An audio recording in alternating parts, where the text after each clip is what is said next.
Can you imagine that leadership is not always what you think it is? We often imagine leaders as these flawless, polished icons who have all the answers. But here's the real deal. Leadership is messy. It can be raw and is profoundly human. And that's exactly what we're diving into on Leadership Plus with Dr. G.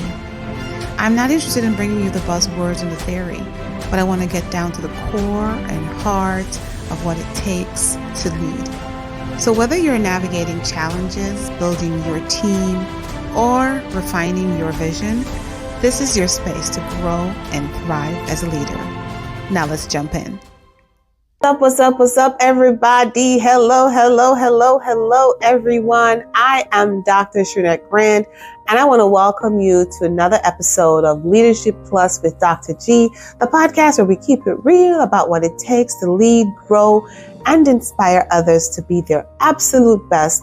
And I get to be your host. Thank you for joining me. I'm so excited that you tuned in today, and I hope you have been doing so. If you have not watched the previous episodes, please go log on. Find your Leadership Plus with Dr. G on all of your streaming platforms, Amazon, Spotify, iHeart, CastBox, YouTube, you name it. You can go ahead and look in the bio for all the other options where you can tune into this podcast. All right. Today we're going to talk about leadership transformation, but we're going to talk about leadership transformation through the lens of, but what if you just have to start from scratch, right? That's almost like not a transformation. That's just a build up, right? There are times when we inherit the perfect scenarios, the perfect situations. And in leadership, that does happen quite a bit. And, the organization is healthy, healthy initiatives, staff is healthy. And all you really have to do is continue to make it fresh and new and exciting. Re-survey your clients, make sure that the organization is staying up to pace with their changing and ever-changing needs, making sure that you are aligning with the needs of the society and the community. 2025 is moving really fast, and all the innovations and all the technologies and everything is moving fast. And sometimes you just have to make sure you're constantly innovating, reimagining to make sure the organization stays successful. On the contrary, in some situations, you get something that is just a hot mess. And now you need to just figure out where to go. Well, today we're going to talk about what if you just have to start from scratch? What if you have to just tear it down and just build from the bottom up, right? Erase the idea, the way the organization has done things and just start all over. Well, that's a real thing. It happens all the time. So in today's episode, we are going to look at this through the lens of a very popular and famous man that if you don't know this name, I want you to Google it, read him up, look him up. He is Howard Schultz, the pioneer beside the amazing Starbucks that we now can't do without, right? So I'll tell you what, as we dive in today, why don't you go ahead and grab your coffee? Wait. How about you go ahead and grab your Starbucks coffee, your tea, or whatever it is that fuels your greatness, and let's dive in. All right.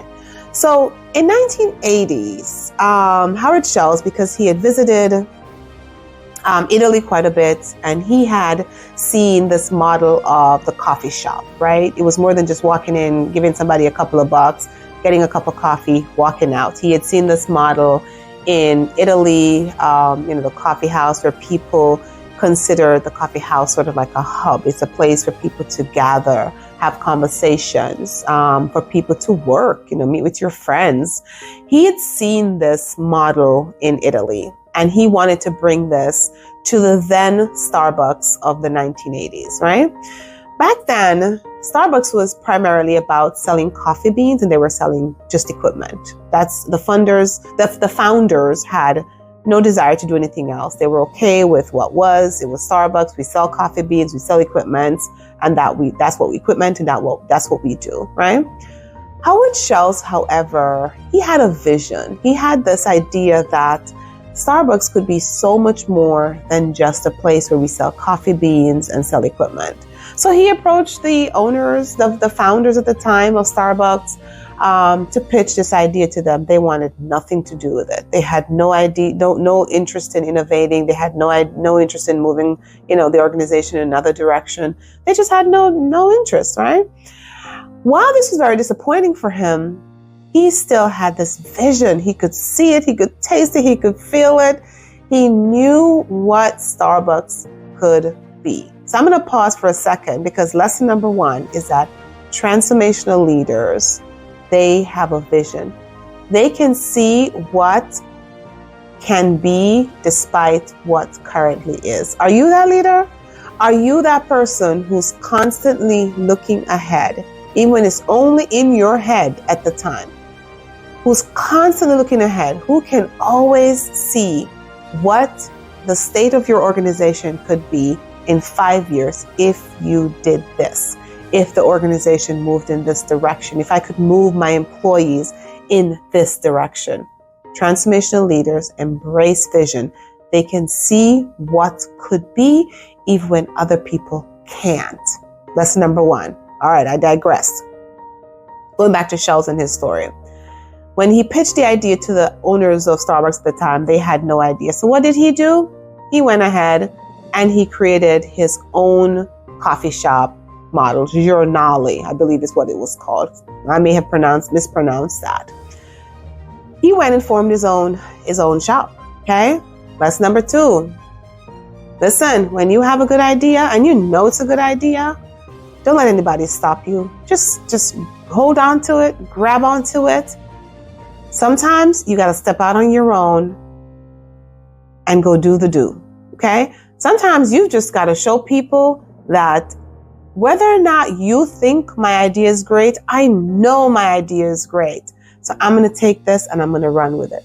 So that's what he did. He went and started his company, his own company, right? However, it wasn't Starbucks. He still wanted Starbucks. He wanted to be a part of that Starbucks brand, and he wanted Starbucks to be Starbucks the way he envisioned it. So in 1987, I believe, he returned to Starbucks. And this time he returned merging the company that he had formed, Journale, I'm sure I have that wrong, with Starbucks, right?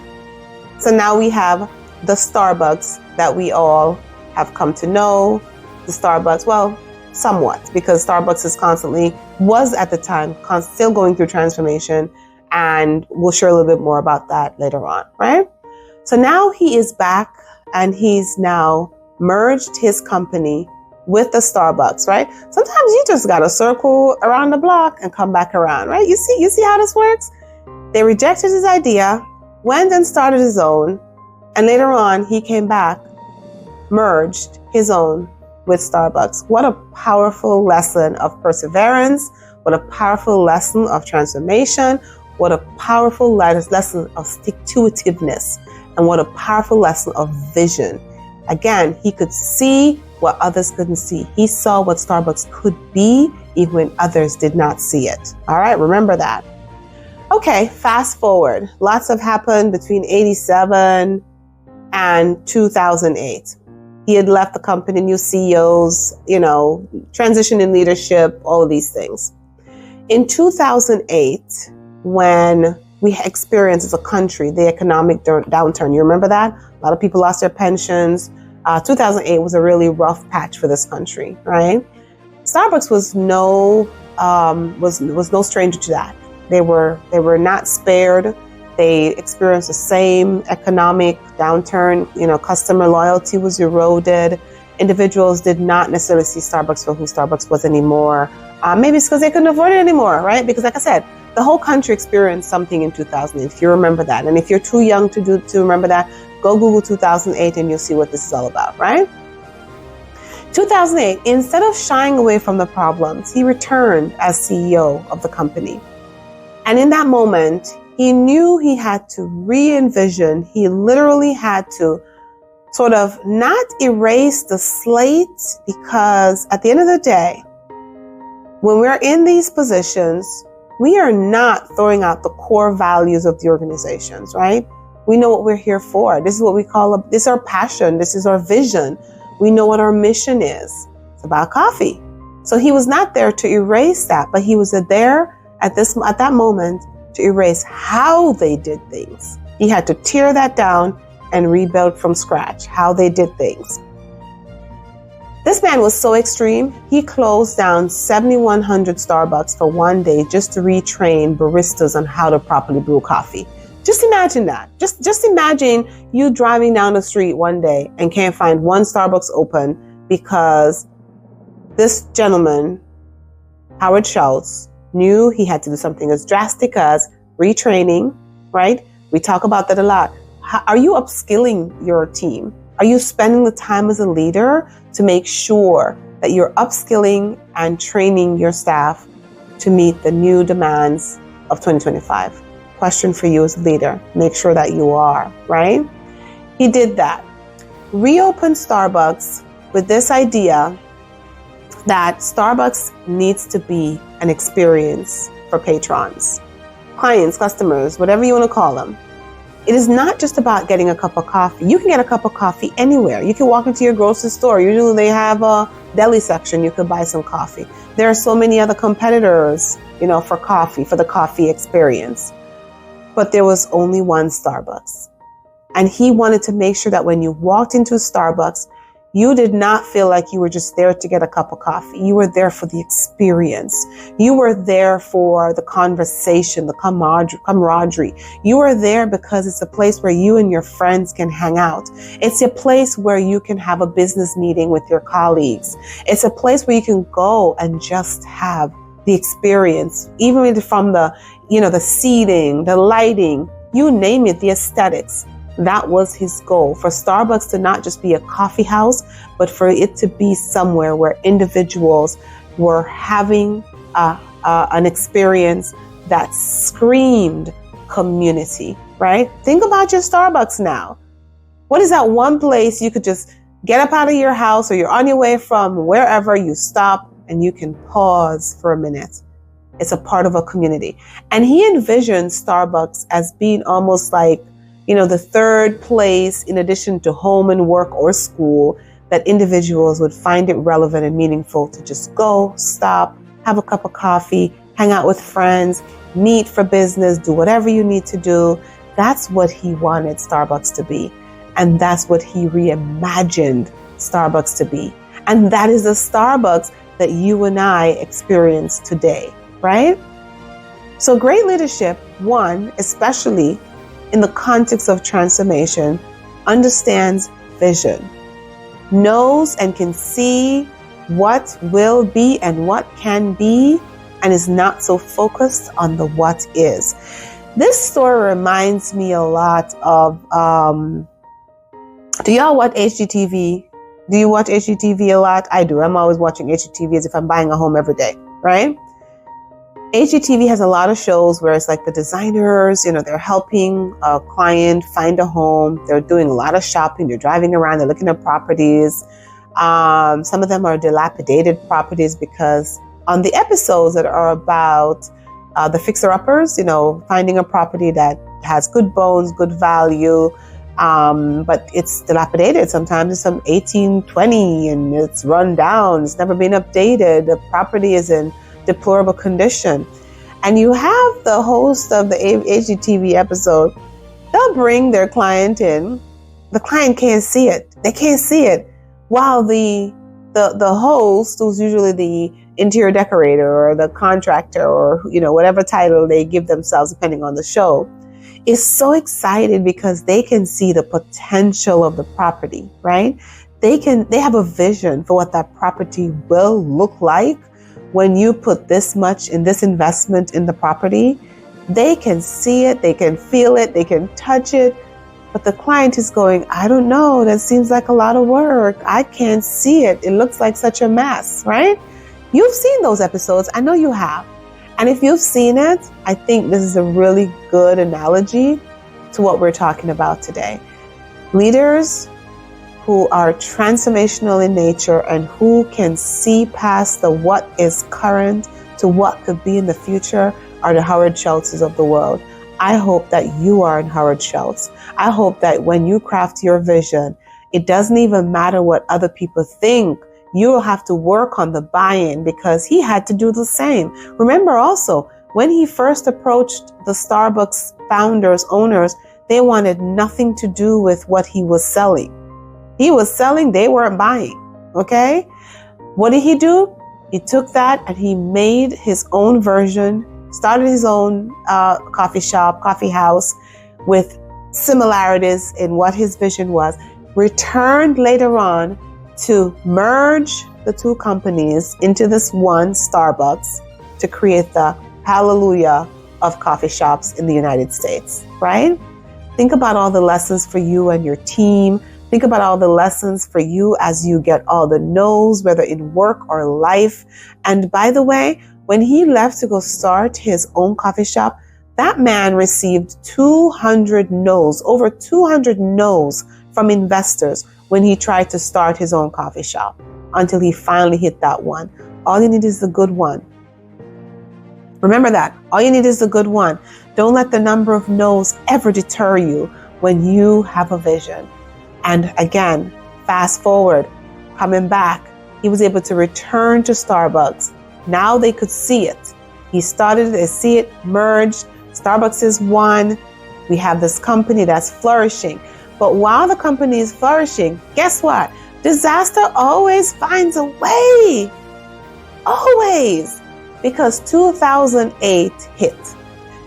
But he was not deterred. He still had this vision of Starbucks being that place where you just had to go because of the experience. Like you almost, it almost feels cultish, right?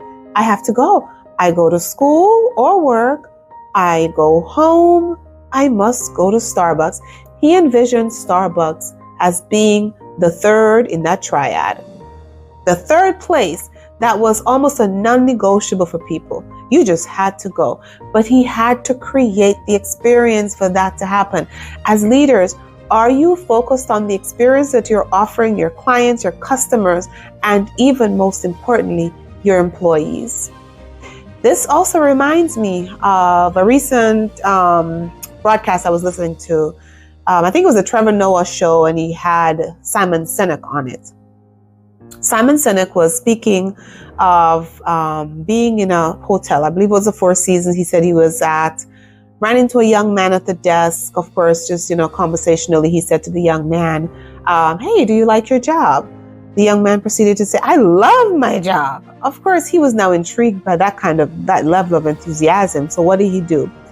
He had to move the conversation along. So he said to him, really now? That's pretty strong. Tell me, why do you love your job?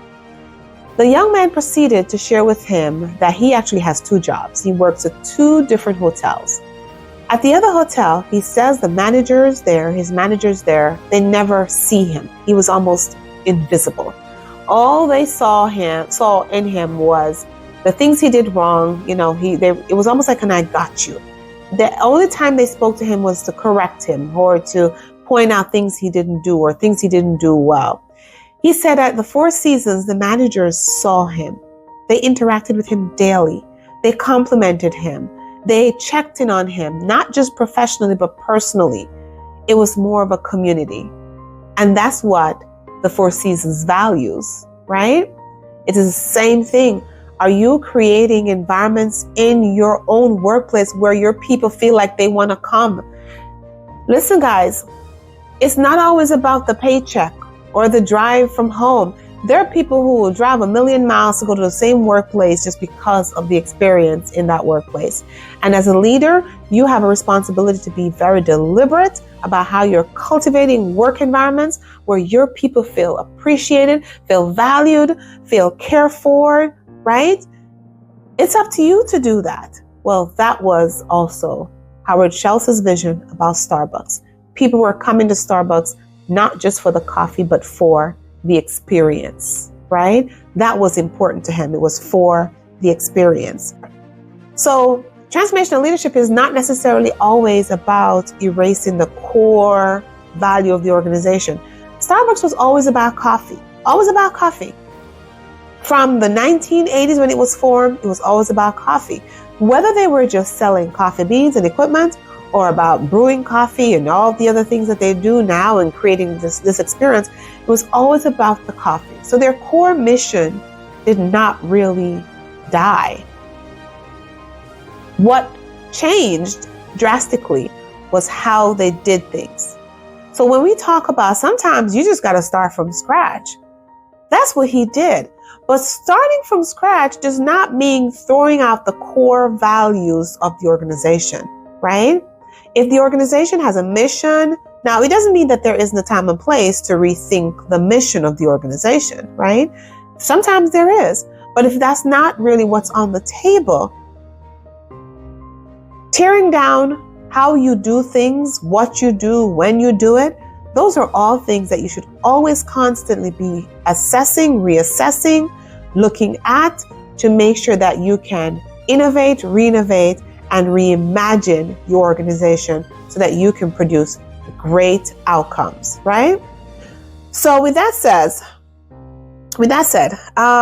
Schultz came back in 2008 because he was ready to tackle this downturn, retrained baristas, was very transparent with his team or with the employees. He was hands-on, all hands on deck, right? Making sure that the organization can move forward. And of course, ta-da, the Starbucks of today was born. And many of us can't even do without it. Okay, wake up in the morning, the first place you want to go is into a Starbucks. So let's just recap real quick some of the very important lessons that emerge from this Howard Schultz sort of narrative, right? One, transformational leadership. Transformation requires a bold vision. A bold vision. You can't be teetering on the edge. That's not transformation, right? Those are adjustments. That's not transformation. If you really believe that the organization needs a bold new image, bold new way of doing things, then you've got to embrace that transformative mindset and be ready to do bold things. You must look past the immediate challenges, the challenges of being told no, the challenges of not getting funding, the challenges of somebody saying your idea sucks when you know it really is a great idea. You have to focus on the long-term possibilities and where your vision is taking the organization. He did not see Starbucks as just a coffee house or a coffee shop. He saw it as a community, a global community where when you mention Starbucks in the US, it's the same as in China, as in Canada, whatever it is, and the experience is going to be the same. As leaders, if you're embracing this, you must start over sometimes, right? Attitude and this transformational mindset, you must be willing to start over. Sometimes we are so afraid of starting over because we're so concerned about failing that we just never do. And what do we keep doing? The same thing over and over again. And of course, you and I both know what the definition of that is. It is madness. You and I both know that the definition of insanity is that we keep doing the same things over and over again, expecting different results. So whether you're building a team, a business, your own career, just know that sometimes transformation requires a fresh start. Ooh, I know I'm speaking to some people. Sometimes transformation requires a fresh start. Speaking into myself and speaking to some people, it requires a fresh start, and it is not a failure. It is all about thinking about this as a reinvention. All right? Culture is key in transformation. You've got to really work with making sure that the organizational culture is healthy. I go back to the story of the young man who worked in those two hotels, right? One had a really healthy culture that valued and celebrated and appreciated their employees. The other did not. And it makes a huge difference. Schultz was intentional about the culture because especially as he took the employees through this change, this transformation, if the culture isn't healthy, if people aren't willing to walk through brick walls for you, then it's not going to happen. So transformational leaders understand that culture drives the results and the intended results that you want for the organization. So I'm just going to ask you today, as we're about to wrap up, I need you to ask yourself, first of all, as a leader, what's your vision? Do you have a vision? Do you have a vision bold enough to accomplish transformation in your organization? Do you have a vision for what the organization could be, right? Is it one that even though the current situation does not reflect, you can see it because you have all the pieces that are in line. Can you see the potential and the impact for change if you were to move in the direction of your vision, right? I want you to reflect on your courage. Vision, courage. Are you bold enough? Are you courageous enough to step out and step into waters that have not yet been trodden and tried? Are you, and maybe it has been, maybe not in the context of your organization, because I promise you, there's nothing you're doing that somebody else hasn't done. And this is why I say do the research, right? Find the similar examples, find the places where these were done. Reach out if you need to and find out and get some best practices. Do the reading, whatever you need to do. But are you courageous and bold enough? Or do you always just want to play it safe because, well, this is what I got and I'm just going to maintain this and keep this going? Well, I dare say, as a good leader, you should be looking to transform, innovate, grow, because it is in that transformational space that growth happens, not just for yourself, by the way, but also for the organization, right? Disrupt the status quo and start fresh sometimes. Let me say that again. Sometimes you got to disrupt the status quo and start fresh sometimes. So focus on your why. Focus on why you're doing this, your vision. You know where you're going. You have a roadmap. You have an idea. You've plotted out the resources. And resources is not just in money or supplies. It's also in people. Train your people. Upskill your people. Upskill your staff. Don't expect them to do things that they never did in the past without spending the time to make sure they have the know-how, right? I know how to do this. And as you focus on the why behind your mission, your vision, you will see the outcomes, because what will happen is that now the organization is starting to move. The people are moving with you because you've also taken the time to make sure that the culture of the organization is healthy, and the people will walk through brick walls with you in the highs and the lows. They will stick with you because they know that one, you have their best interest at heart, and two, they know that your primary goal is to make sure that the organization succeeds. And when the people succeed, the organization succeeds. And when the organization succeeds, the people can be very proud of the work that they're doing, right? So let's just wrap this up. We've always said leadership is not just about having a title, right? I can't say that enough. There are individuals with titles who aren't leaders. And there are also individuals without titles who actually are leaders, right? By definition, who are leaders. Leadership is about embracing transformation, even when it means starting from scratch. Sometimes you have to start from scratch. And Howard Schultz is a perfect example. His journey shows us as leaders, what we can do, what we can be, and what we can be for the organization. And they are eager and excited about creating the what could be for the organization, right? So again, real quickly, it's just important for you as a leader to embrace transformation. Understand that starting from scratch is not a bad thing, but you must be bold enough. You must have a vision, because you're not going to start from scratch unless you have a true vision about where you're going and you've mapped out that route. It requires a lot of resilience, because you are not going to necessarily convince others or have a win, in the moment, but you've got to stick to it. Stick-to-itiveness is what we call it, right? You've got to stick to it. It's important for you to make sure the culture of your organization is up to par. Make sure that people feel valued and respected and appreciated, because in doing so, they're willing to kind of walk this path with you, right? With that said, I'm going to wrap this up. I hope you got a little bit out of this podcast that you can take and apply to your everyday leadership. If this resonates with you, I want you to like, share, subscribe. I want you to pass it on to a couple of friends, a couple of colleagues. I want you to share it with others who could use this kind of information. And even more importantly, feel free to reach out if you want to explore other options for support of your own organization. Visit www.unorthodoxleadership.org to get more information about how we can support you in your leadership journey. And of course, I look forward to seeing you next time as you tune in to Leadership Plus with Dr. G. Ciao. Thank you for tuning in to Leadership Plus with Dr. G.